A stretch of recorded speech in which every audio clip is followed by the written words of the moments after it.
Good morning and welcome to the latest episode of Full Throttle here on Unprecedented TV. This is where we slam the pedal to the metal on the issues preoccupying Britain, whether it's tax grabs strangling drivers, the fiscal black hole bankrupting the nation, unchecked immigration clogging our roads and communities, or the totalitarian grip silencing free speech and common sense. And I'm Paul Naylor, Communications Director for the Alliance of British Drivers, and today we're roaring into Britain's political dumpster fire, from crumbling parties and vested interests to democratising a great people trapped in a small space. On this episode, we're thrilled to be joined by the indomitable Christopher Monkcton, who is the Viscount of Brenchley, the peerless provocateur who's dismantling the establishment one myth at a time, and particularly in relation to the runaway, man-made, carbon dioxide-driven climate change myth. And after you've watched this episode, tune in again for part 2, where Christopher will further elaborate on his views. Views that aren't necessarily those of the Alliance of British Drivers and its individual parties, but views nonetheless. So buckle up, this is Full Throttle. Welcome, Christopher Monkcton. Thanks very much for coming on the programme. We're very honoured and very pleased that you've taken up the opportunity to talk to us. Well, it's grand to be with you. I may cough and splutter a little because I've just picked up what I think may be COVID, but you won't catch it down the line, so you should be all right. Well, I hope you're isolating.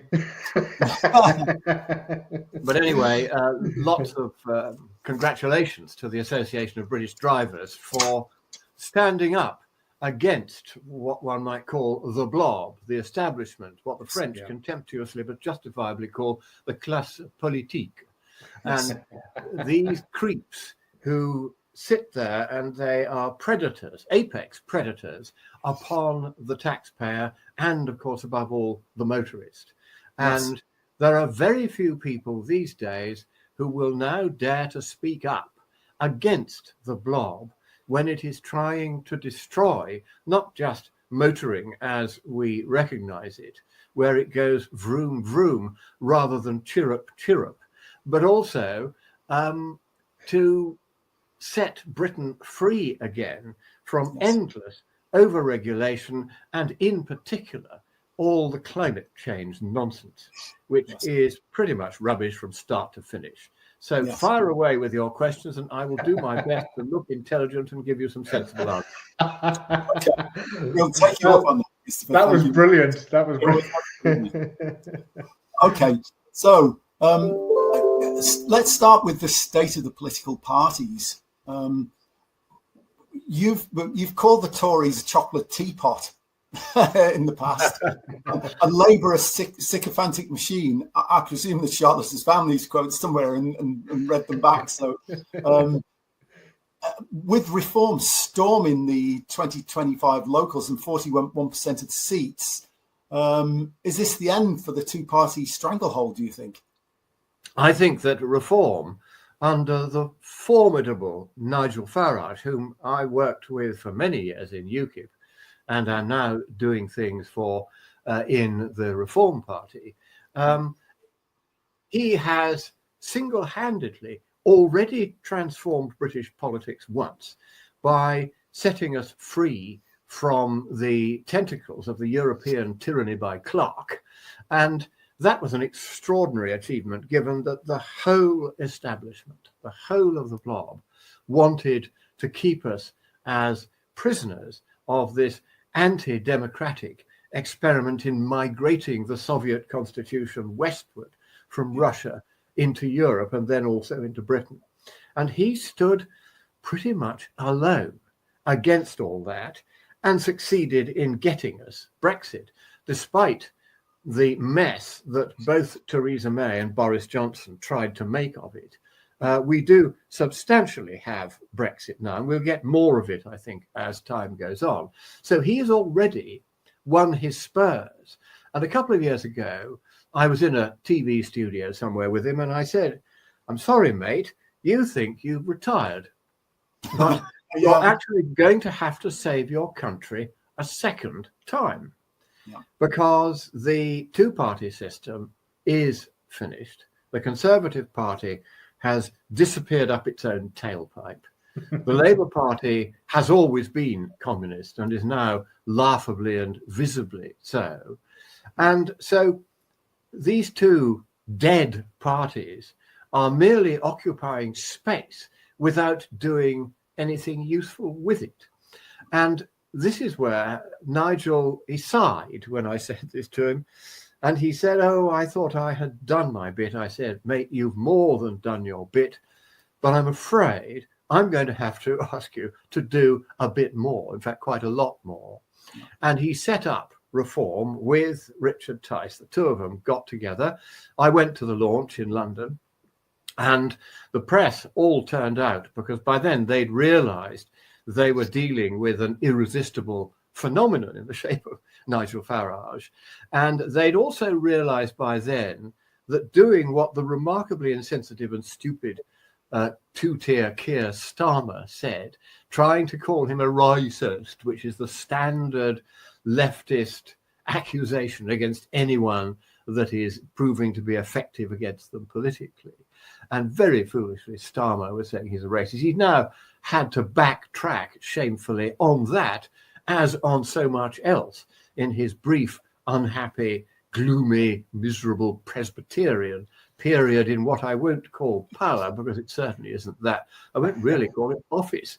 I'll just call it in number 10, when frankly, he might as well not be there. He's like sort of antimatter. He's sitting there, but achieving absolutely nothing, bankrupting the country. And of course, as far as drivers are concerned, having a communist government is a nightmare, because the one thing the communists don't believe in, and I'm going to use the word communist advisedly. A few years ago, my lovely wife used to say to me, "Oh, don't use the word communist when you're talking about the left, because it makes you sound extreme." I said, "Well, here's the thing.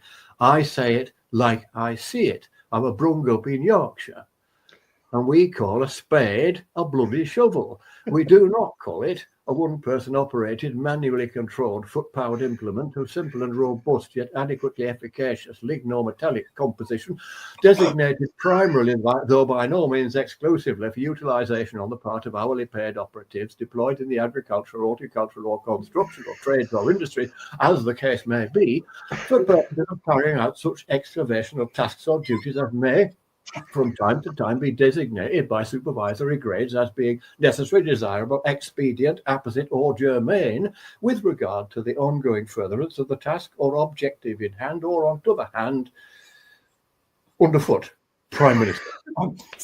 That's a pretty good job description written by an extreme far left individual. But I think part of the problem now is that the political spectrum, the idea that far left and far right are different is actually not true, because they're identical in effect. So far left and far right have come together and left the rest of us, the libertarians, at the other end of the political axis, I think. You're even more right than you know. You see, originally, at the beginning of the Second World War, you're too young to remember, but at that time, Russia, which was then communist-led, as it is now, and also Germany, which was fascist-led, and thank goodness it no longer still is, they were allies. Yeah. And why were they allies? Because the full title of the Nazi Party was the Nationalsozialistische Deutschlands Arbeitspartei, the National Socialist Workers' Party of Germany. It was a left-wing death cult, just like communism. Yeah. And so the communists, having changed sides when they saw that we were going to win, they then, after the war, under the disinformation directorate of the Komitet Gospodarstvennej Bezopasnosti, the KGB, decided to rebrand their former Nazi allies as right-wing, when in fact they were left-wing. And so now, every time the left disagrees with someone, they call them fascist, when in fact the fascist movement was a socialist movement. Yes. And so that's what they did. They reframed the debate so that they could hurl the insult fascist or Hitler Youth, which is another one which that ghastly man Lammy, I think it was, has just come out to describe reform. This kind of talk is not how politics should be conducted. And what it shows is there he is, what an ass. And he is, he is a complete waste of space. He's entirely unaware of what he's doing. The judiciary has now become thoroughly woke, which is the modern word among the young for communist. Yes. And they are no longer be trusted. You no longer get justice out of the courts, and particularly the ludicrous so-called Supreme so-called court, which was an invention of the ghastly Tony Blair. Before that, it was the Judicial Committee of the House of Lords that was the final court of appeal in this country, and they did it properly. But now we have a highly politicized, very left-wing court, so-called Supreme Court, and that is going to be sullenly determined to do down every policy that reform tries to argue for. So the so-called Supreme so-called court is going to have to be swept away, along with all of the other constitutional wreckages caused in a series of acts of parliament by Tony Blair, with the extraordinarily ineffective acquiescence of the Conservative Party during the Blair years, by which this constitutional series of reforms transferred all real power from the parliament we elect and the ministers chosen by the prime minister from the governing party that we elect into the hands of the quangos, the blobocracy. And so and the civil democracy was really dismantled. Well, the civil service, absolutely. The uncivil, it's not a service either. It's neither of the two words is correct, rather like the Holy Roman Empire. None of the words mean what they say. And so Nigel realizes this, and he has begun to realize quite recently just how difficult it's going to be, even if, as I think you and I both expect is now going to happen, he will win the next general election with an overall majority, and probably quite a handsome one, as the Tories and Labour both continue to implode, and the other left-wing parties are all in various little communist factions, like the Greens, who are probably the most communist of the lot. And so he knows now that it's going to be very, very difficult to make Britain governable again, and to make the civil service, the courts, the churches, the quangos, the unions, all the various centres of undemocratic and even anti-democratic power, once again accountable to those whom you and I shall have elected at the ballot box. This is going to be the biggest difficulty that Nigel Farage faces.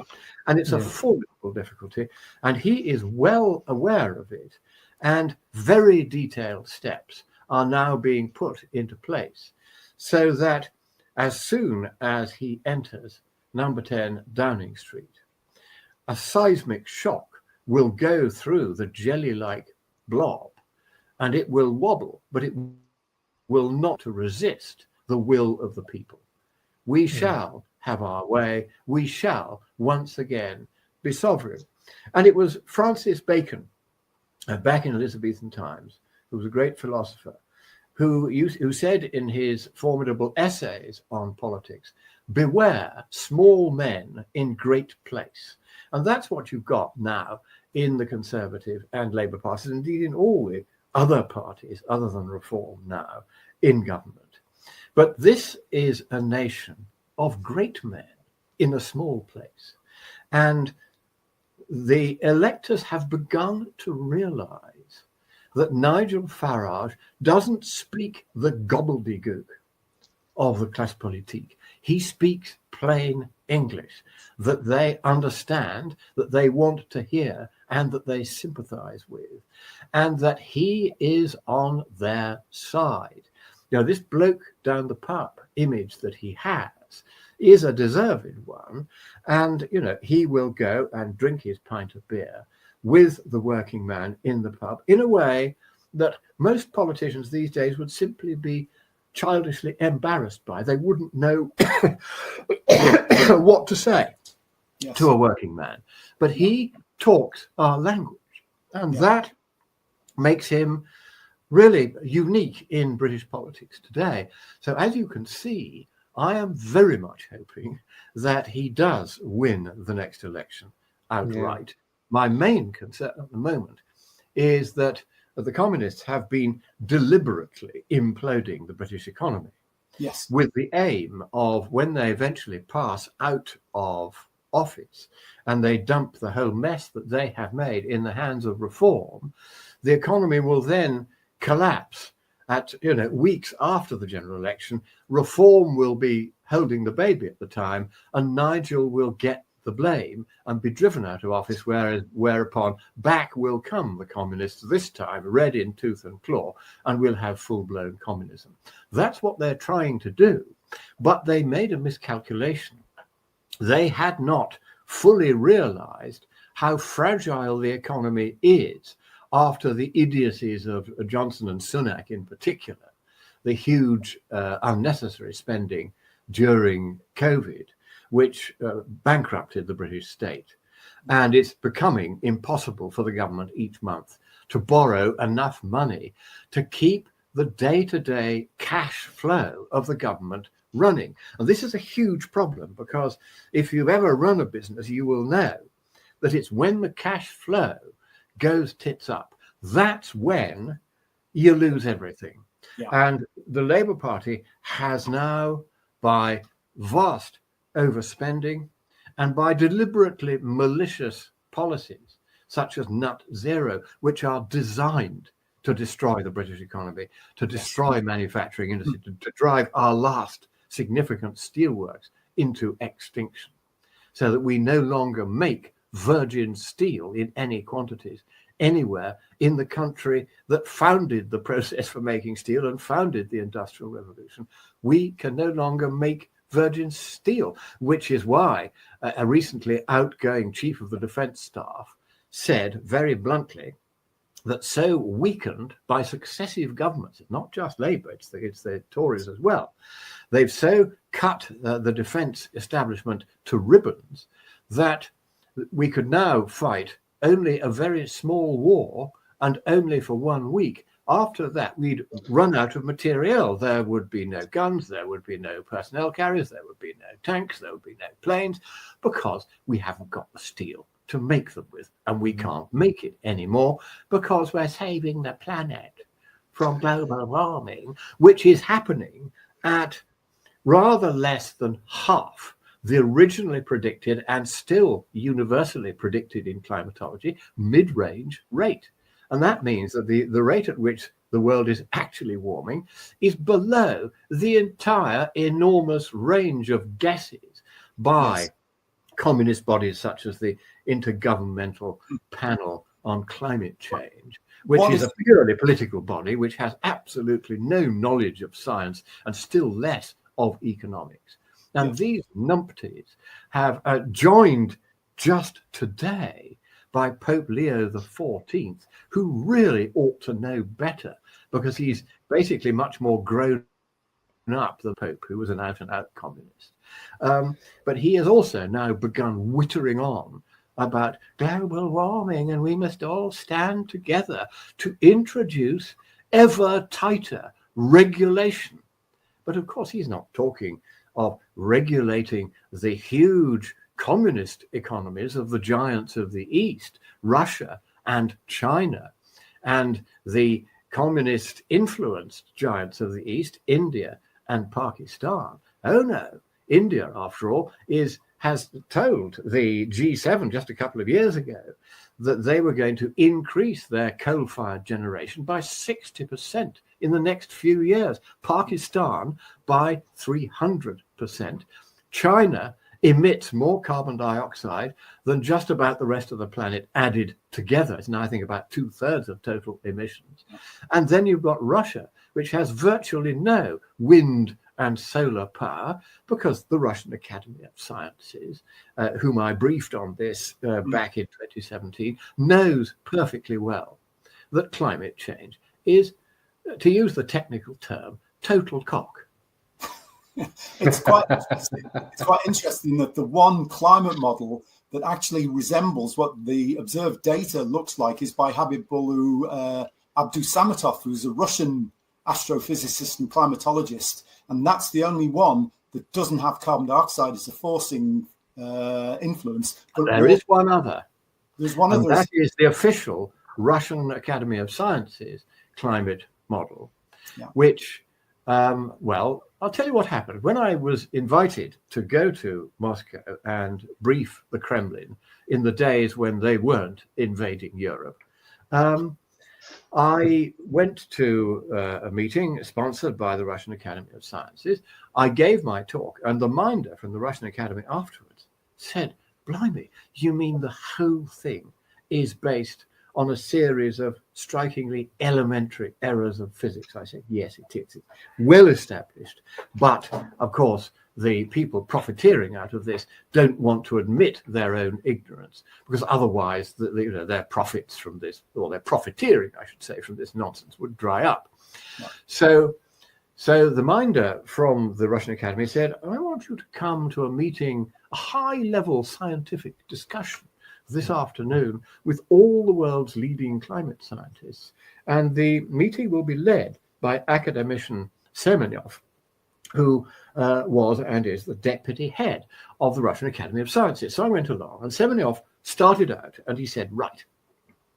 He said, "Why is it that we predict that if you double the CO2 in the air, or if you burn all the coal, oil and gas that there is over the next century, which is about the same emissions, and then it all runs out, why can't we tell whether that's going to be 2 Celsius of warming, 3 Celsius, 4 Celsius, or 5 Celsius of warming? Why is there this huge interval of uncertainty from 2 to 5 Celsius?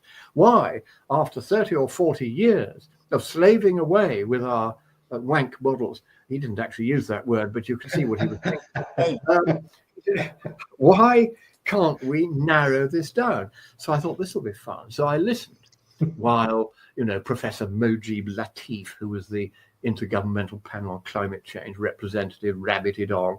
And then there was somebody from, the Greenpeace Communist Front, the watermelons, the green on the outside, red on the in, and all these various fatuous profiteers of doom. And I thought, I'll let them all run into silence. And then I said, "Academician Semenyov, the reason is that all these people have made, right at the heart of their climate models, an elementary error of physics, which I'm going to describe in the simplest possible terms, at a vital point in their calculations of how much global warming we may cause. They forgot that the sun was shining. It is as serious as that." And Semenyov was instantly fascinated, because the meeting came to an end shortly thereafter and everybody scuttled off. And Semenyov made a beeline, not for any of these, professors of climatology and this and that. He came straight to me. He said, "Right, come with me. I want you to explain what you've just explained to this meeting to the head of the IPCC at this meeting, which is Mojib Latif, the professor." So he came, and he said in that lofty way which communists in academia have when they're dealing with anybody who they know not to be communist, he said, "Well, I suppose we had better agree, had we not, on the equation of climate sensitivity," which in plain English is the how much warming are we going to cause equation. So in front of Semenyov, I wrote down 2 equations on a napkin and thrust them into under the nose of Mojib Latif and said, "Right, here are 2 equations. The first one is what you think is the equation of climate sensitivity. It is incorrect, because there is no term anywhere in that equation for the dominant temperature signal in the entire climate, which is what is known in climatology as the solar-driven emission temperature, which is, it all has to be done in Kelvin in climate science, and it's 255 Kelvin, and the warming by natural greenhouse gases is only 8 Kelvin, and all the warming, the direct warming by anthropogenic greenhouse gases since 1750 is only just over 1 Kelvin. And they were saying, well, that 1 Kelvin is going to cause a complete disaster and unbalance the climate, and we're all going to fry. Well, no, we're not. They simply forgot to include in what is called the feedback amplifier block diagram the input signal, which is that 255 Kelvin. And then there are 2 direct gain signals, 8 Kelvin of natural direct warming compared with the sunshine from the greenhouse gases that were already there, nothing to do with us in 1750, and then just 1 Kelvin of direct warming from us since 1750.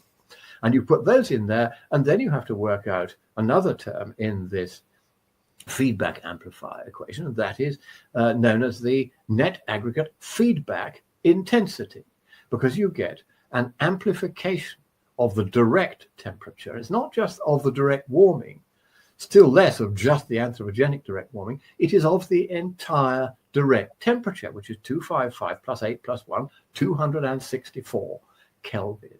And the net aggregate feedback intensity responds to that entire direct temperature signal. And that is what the climatologists had not understood. And my team has gone right back through 40 years of these ridiculous papers on climate sensitivity. Not a single one of them at any point mentions that the sun is shining and that the input, the proper input to the temperature feedback amplifier is 255 Kelvin, the sunshine temperature. That is how monstrous the error is. It's what is called an order of magnitude error.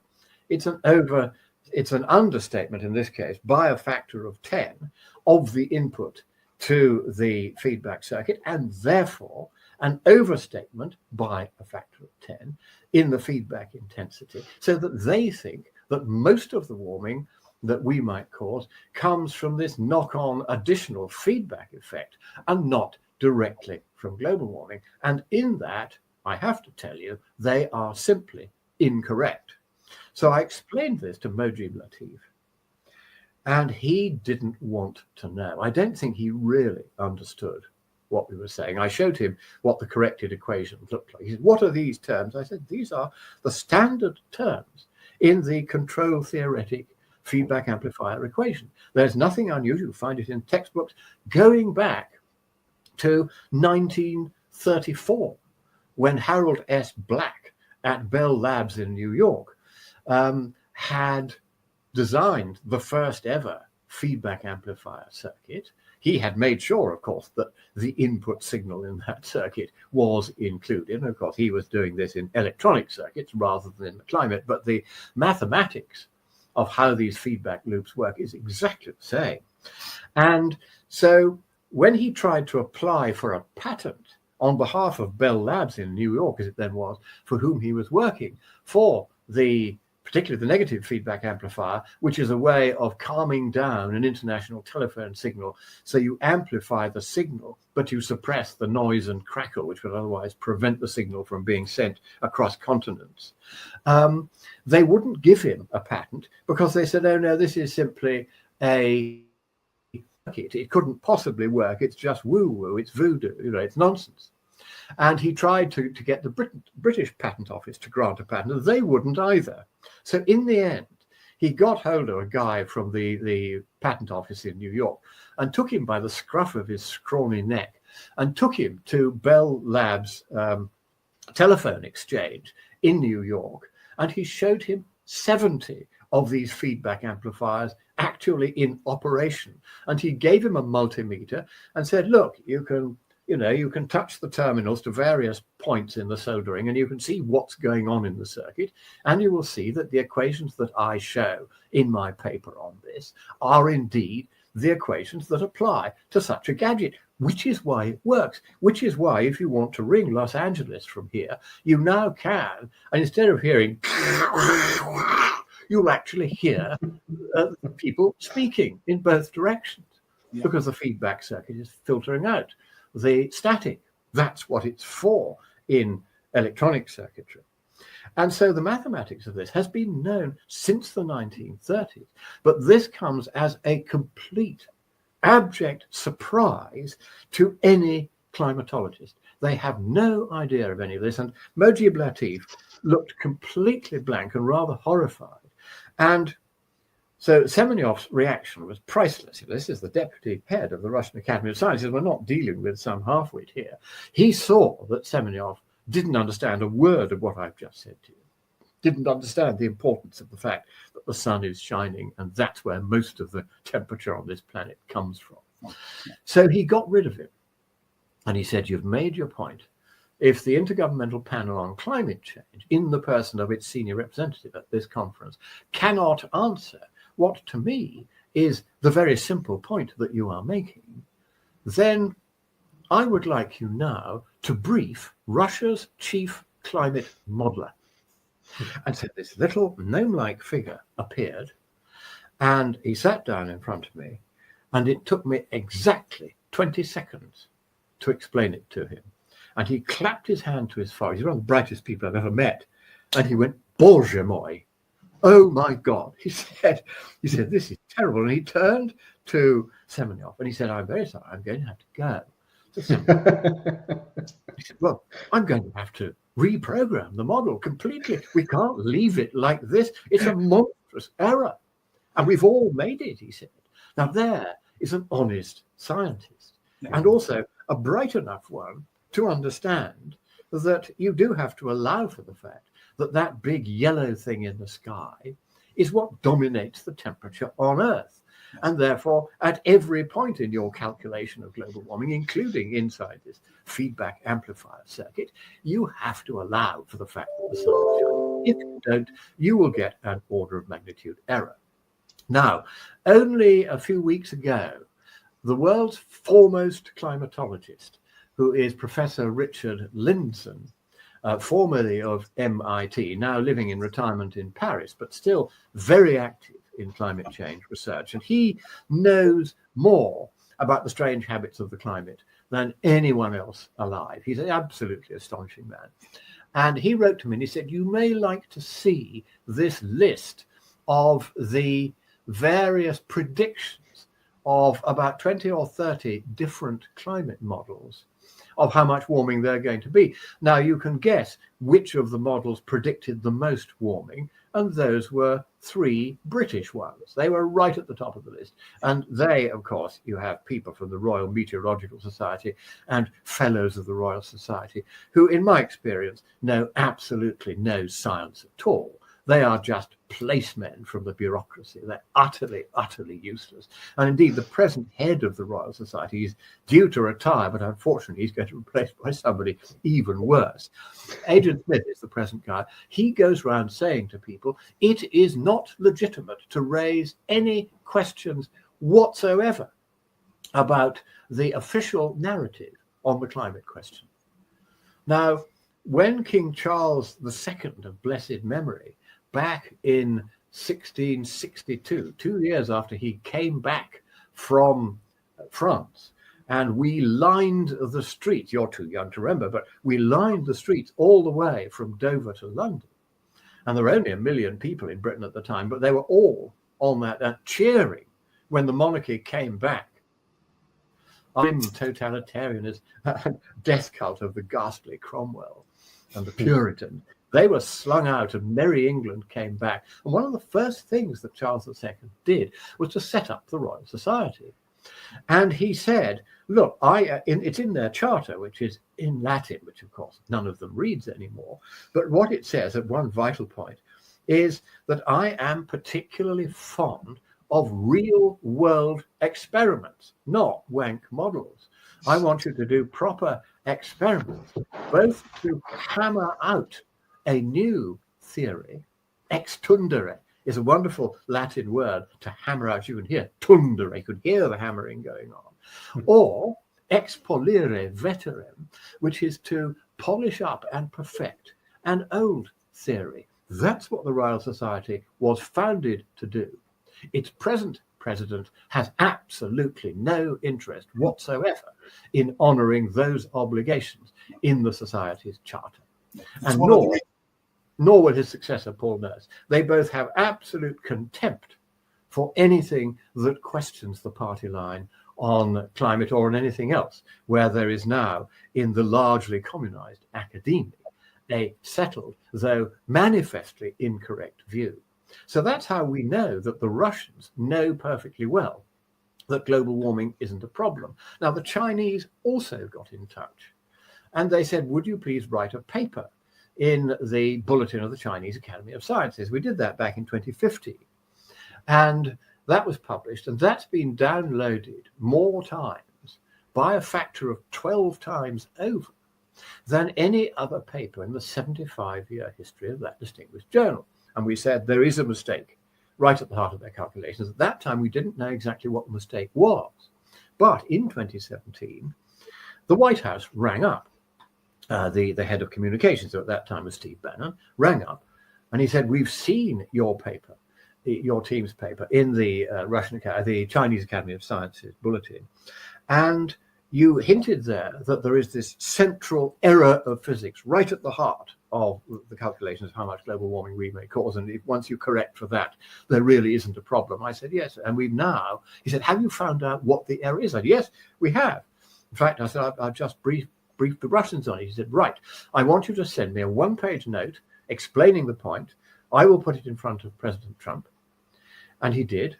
And 1 week thereafter, President Trump, having got his scientists to check what we were saying, pulled America out of the Paris Climate Accords for the first time. That's how quick Donald Trump is in getting on with stuff once he knows what the truth is. Yeah. And so that's how he eventually realized that climate change is indeed formally proven to be nonsense. Yeah. And this is a published result, but you will not see it mentioned in any of what one might call the Marx stream media, who will only parrot the party line. And you certainly won't see any mention of it in the ramblings, bless his little cotton socks, of Pope Leo XIV on this question. You know, the truth is that the job of the Pope is to look after the spiritual realm. Pronunciations on climate change by somebody who knows absolutely nothing of climate science. Hello, I'm Basil Valentine, and this is Unprecedented TV, unfiltered, uncensored, unprecedented, the home of free speech here on the internet. Do please like and subscribe over at YouTube. Follow us on X, and remember, I'm on air every day, Monday to Friday, 1 p.m. for Ascending Order, your daily news edit with live guests and all the genuinely most important stories from around the world. Don't allow yourself to be propagandized by the corporate media. Forget the world at one on Radio 4. Join me, Basil Valentine, instead, 1 p.m. on X, Monday to Friday, also on YouTube. And I'll see you all very soon. Climate science has never published in the field, has never had any training in physics, wouldn't know how to work an equation if he tried. It's valueless. Yes. And so this kind of posturing by so-called world, so-called leaders is frankly becoming more and more embarrassing, because it's not as though that was the only mistake that was made by climatologists. It was far and away the most serious, because it is very definitely a very gross, very large error. And once you correct it, the entire problem of global warming goes away. But you'll still get some global warming, but it will only be that small direct warming. Probably, if you really pushed it, it might come to 1 Celsius by the end of this century, after which the fossil fuels, as they call them, the coal, oil and gas, as you and I would call them, will have largely run out or become so expensive to extract that nobody will be doing it. So there's not only that central error of not understanding how control theory, the theory of feedback amplification in dynamical systems such as the climate, which change their state over time, they don't understand that. But they also don't understand, again in these wank models, they don't understand what propagation of uncertainty in quadrature across the 876,500 time steps, 1 hour long each, over a century, with which these models evolve. They start with what are called initial conditions. And then there is uncertainty in these values that you feed into the model right at the start. Because of that uncertainty, if you have lots and lots of hourly time steps and you let the climate sort of develop in the model according to these hourly time steps, then you will get a very large propagation or spreading of uncertainty. So if you start out, for instance, with the uncertainty of 4 units in the radiative forcing from the clouds, which is a very important quantity in the climate, then by the time you've gone through a century of these individual hourly calculations that the models do, the propagated uncertainty in your prediction of how much global warming we might cause by the end of a century would be plus or minus 15 Celsius degrees. And that's known as the envelope of uncertainty. Any prediction of global warming that falls inside that envelope is statistically long proven to be meaningless. It has no validity or predictive skill whatsoever. And I was actually at the World Federation of Scientists conference on planetary emergencies back in 2016, when Dr. Patrick Frank of the Stanford Linear Accelerator Laboratory gave a riveting talk on this subject. And the assembled ranks of the communist scientists were absolutely furious with him. They howled him down and they screeched at him because they couldn't understand a word of what he was saying, but they could see that if he was right, it was absolutely deadly to the Communist Party line on the climate, which they all so fervently but foolishly espoused. So they shouted him down in that brutal way that they have. And almost burst into tears. And I intervened and said, look, he's right about this. These models are worthless. They can't tell you anything whatsoever about how much global warming we may cause. They are simply guesswork. And he has formally proven that that is the case. He was rejected 13 successive times by different journals before eventually a reviewer called Professor Carl Wunsch, who's on the other side of the debate, but he's an honest man. There are still a few left, thank God. Look at this paper, he said, I do not like this conclusion, but it is self-evidently true. And therefore, this paper is to be published. So it was published, and the whole climatological world simply looked the other way and paid no attention. But Christopher, the problem now is that you know that the Russians and the Chinese, and probably the Indians, because the Indians talk to the Russians and the Chinese, they know global warming has no real scientific basis. It's voodoo, as you say. Yeah. Why have we continued down this path of self-mutilation, self-industrial mutilation and the dismantling of our society? Who is driving this? Right. Well, the original driver of it, who first made, for instance, the error of control theoretic physics that I talked about earlier, was a communist at NASA called James Hansen. And he published a paper in 1984, an appropriate year, as you may think, in which he first made this mistake. All of communist academia, because essentially if you go to Cambridge or Oxford or any great university now, it's more or less totally communist dominated. It's really terrifying. It's a monoculture of unthinking and pathetically acquiescent communism. And so they all began parroting this mistake. And that's why nobody ever corrected it until my team came along and said, hang on a moment, none of this actually adds up. It doesn't accord with well-established pre-existing theory, which has been proven time and time again in many different fields of physics. And so it was, first of all, a communist who did it. He didn't do it but because he was a communist. He did it because he was stupid. He just didn't know enough of the mathematics and physics of how a feedback amplifier works to get it right. That was Viscount Christopher Monkcton, firing on all cylinders, I'm sure you'll agree, about the state of British politics and the rise of reform. But we've only scratched the surface in that first episode. And in the next episode, Viscount Monkcton will expand on his views, and particularly on the fallacies that are embodied in the IPCC's claims about runaway man-made carbon dioxide-driven climate change, which he comprehensively demolishes. So subscribe and hit the notification bell so you can catch it live. And we'll see you in the next episode.